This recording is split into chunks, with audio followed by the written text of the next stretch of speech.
저희가 이제 손흥민 선수가 부상 상태라고 확인하기가 좀 어렵다라고 말씀드렸던 것처럼 토트넘의 내부 소식, 이적 소식뿐 아니라 특히 선수단의 몸 상태나 부상 관련 이슈에 대해서는 명확하게 지난 몇 년 동안 1티어라는 점을 보여줬던 인물이 있습니다. 바로 영국 런던에 살고 있는 피파 공인 에이전트 폴 오키프라는 인물인데요. 이 폴 오키프가 토트넘이 오늘 크리스탈 팰리스와의 경기를 한국 시간으로 밤 11시에 갔잖아요. 명단 발표가 경기 1시간 전에 나오거든요. 확정되는 게 이제 한국 시간으로 보면 밤 10시인데 요새 보니까 구단 홈페이지나 구단 소셜 미디어 채널에서는 한 10분 정도 전에 발표를 하더라고요. 그리고 아마 구단 안에서는 기자석에다가 이 명단을 프린트해서 배부하거든요. 그때 이미 배부가 됐을 때 구단 관계자들은 알게 됩니다. 그때 이제 확인이 되기 때문에 폴 오키프가 우리 시간으로 밤 9시 30분에 올린 트위터 멘션을 보시면 손흥민 선수 또 부상인 거냐라는 팬들의 질문이 나오자 프리커셔널이라는 표현을 썼어요. 예방 차원이다. 그러니까 지금 부상은 아니다. He could have played. 만약 뛰어야 하는 상황이었다면, 꼭 뛸 필요가 있는 상황이었다면 뛰었을 것이다라는 얘기예요. 뛰려면 참고 뛸 수 있는 정도의 상황이었다. 부상으로 인해 완전히 뛰는 것 자체가 불가능한 컨디션은 아닌데 다만 그렇게 출전을 했다가 부상을 당할 수 있는 상황이다. 즉 지금 좀 아슬아슬한 몸 상태다. 그리고 그렇게 부상을 당할 경우 더 긴 기간 결장을 할 수가 있기 때문에 그러느니 이번 알크마르전 결장에 이어 그래도 지금 강등권에 머물러 있고 어떻게 보면은 토트넘이 충분히 손흥민 선수 없이도 이길 수 있다라고 생각할 수 있는 크리스탈 팰리스와의 경기까지 휴식을 주는 결정을 내렸다. 이렇게 보시면 될 것 같아요.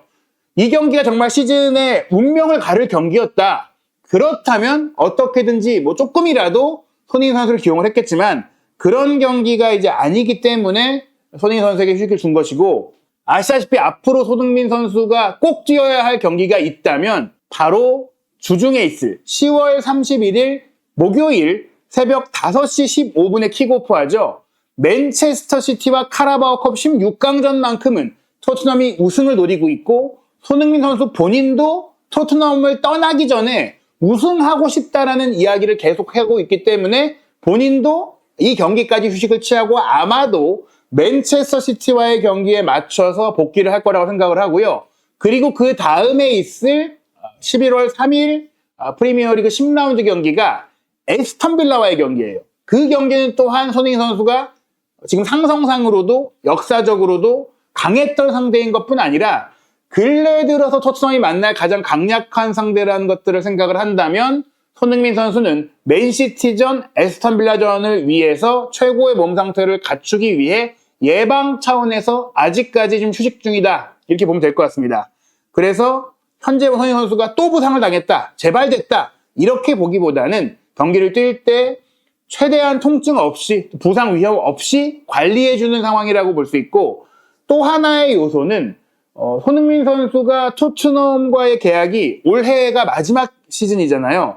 그러나 아시다시피 토트넘 구단이 발동할 수 있는 1년 연장 옵션이 있습니다. 그리고 그 1년 연장 옵션을 발동하는 상황이라면 그것은 토트넘이든 손흥민 선수든 2, 3년가량의 장기 연장 계약에는 생각이 없다라고 봐야 돼요.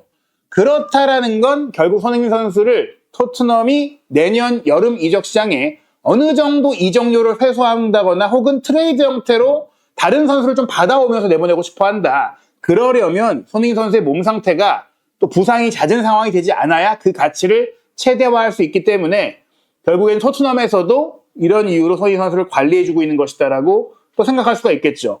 그런 상황에서 이번 손흥민 선수의 결장은 그리 크게 걱정할 상황은 아닌 것 같아요. 왜냐하면 굳이 또 부상이 맞을 경우에는 부상이 아니다라고 이렇게 얘기할 필요는 없는 거거든요. 그렇게 한다고 해서 꼭 이런 정보가 숨겨지는 것도 아니에요. 그렇기 때문에 이 정보는 우리가 믿어도 될 것 같습니다. 손흥민 선수는 뛰려면 뛸 수는 있는 컨디션이지만 뛸 경우 그 뒤에 있을 더 중요한 경기에 결장할 가능성이 생기는 게 더 나쁘다고 구단에서도 또 손흥민 선수 본인도 판단을 해서 알크마르전에 이어 이번 경기도 휴식을 취한다라고 이제 생각을 하시면 될 것 같고요.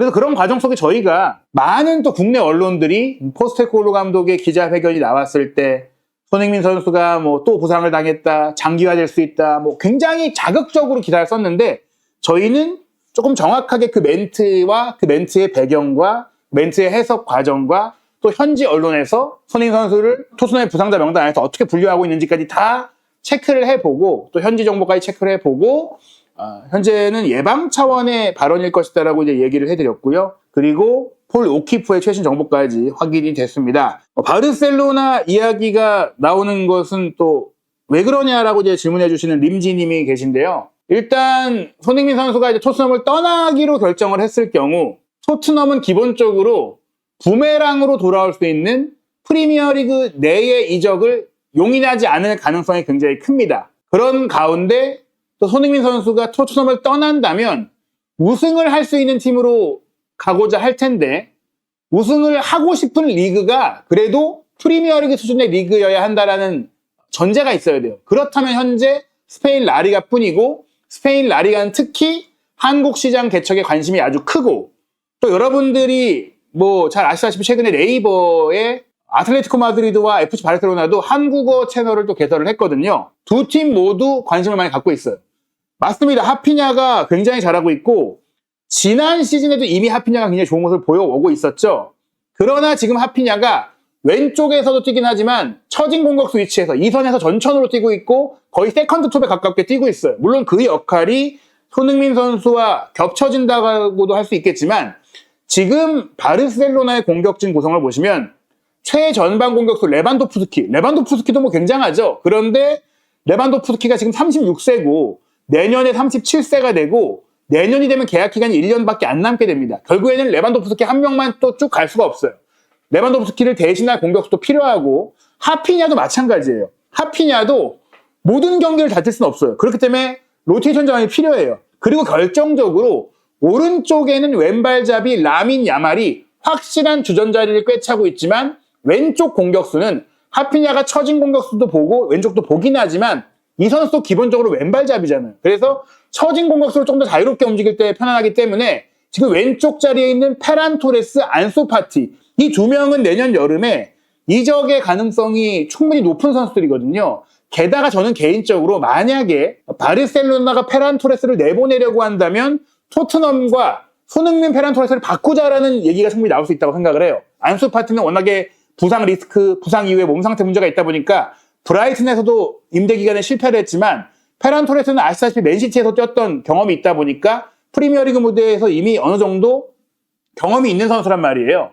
그리고 페란 토레스가 당장 지금 바르셀로나에서 등번호 7번 선수이기 때문에 이 둘을 바꿔놓으면은 손흥민 선수가 등번호 7번을 달게 되고 레반도프스키, 하피냐와 로테이션을 돌면서 경기를 뛸 수 있고 함께도 뛸 수가 있다. 왜냐?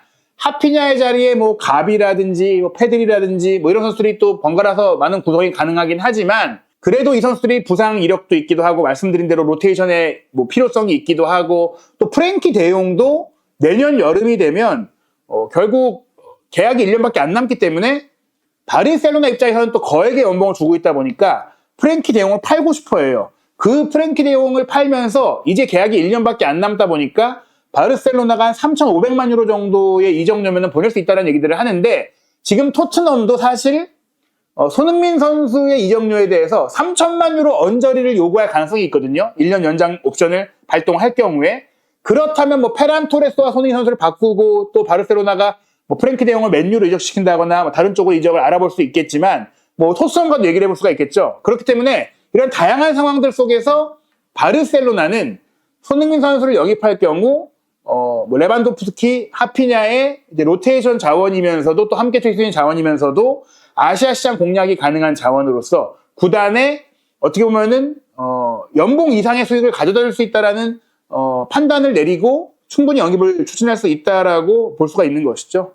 그 과정 속에서 아틀레티코 마드리드도 같은 판단을 했기 때문에 앙투안 그리즈만이 마찬가지로 나이가 들어가고 있고 내년 여름이 되면 계약이 1년밖에 안 남게 되고 본인이 개인적으로 NBA 매니아로서 선수 생활의 말기를 미국에서 보내고 싶어하는 의지가 있다 보니까 그리즈만이 미국으로 떠나게 될 경우 그 역할을 그대로 대신할 수 있는 베테랑 공격수, 전천후 공격수가 손흥민 선수이기 때문에 내년 여름에 아틀레티코 마드리드와 바르셀로나가 손흥민 선수 영입을 두고 경쟁을 펼칠 가능성이 있다라고 이제 해석할 수가 있겠습니다. 뭐 이런 과정 속에서 저희가 뭐 이전에 얘기해 드린 대로 또도 피차이스라고 그렇게 공신력이 큰 매체가 아니지만 아틀레티코 마드리드가 토트넘의 손흥민 선수를 영입 리스트에 올려놓고 검토하고 있다라는 보도를 했다라고 얘기 드렸는데, 관련해서 아틀레티코 마드리드와 몇몇 협업을 했던 스페인 현지 관계자를 통해서 검토 자체는 사실이다, 뭐 합리적인 조건으로 올 수 있다면은 영입하려는 의지를 갖고 있다는 것들이 확인이 됐고,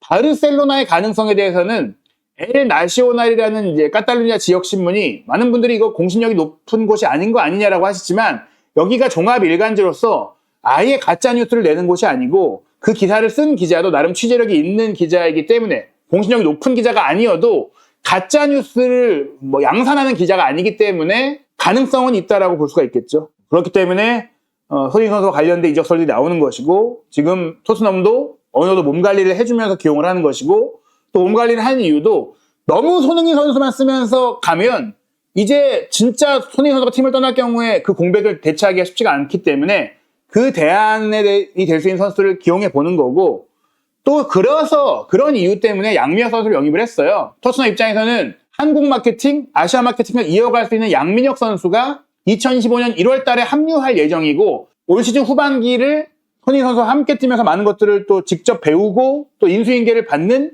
그런 과정을 밟을 수가 있기 때문에 손흥민 선수가 내년 여름에 이적할 가능성이 상당히 높다, 뭐 그렇게 말씀드릴 수 있겠습니다. 물론 그런 것들은 다 시즌이 끝난 시점에 또 어떤 일들이 일어나는지 봐야 되겠지만, 그래서 지금 나오는 이적설들이나 많은 상황들은 다 뭐 가짜 뉴스라고 볼 수는 없다라고 이제 제가 말씀드릴 수 있는 거죠. 근데 저는 뭐 토트넘과 손흥민 선수가 추가적인 재계약을 맺을 가능성은 뭐 거의 없다고 생각을 합니다. 토트넘도 그렇고 손흥민 선수도 그렇고 서로가 그 필요성을 딱히 뭐 느끼지 못하는 상황이다라고 보시면 될 것 같아요. 뭐 사우디로 가지는 않을 것 같고요.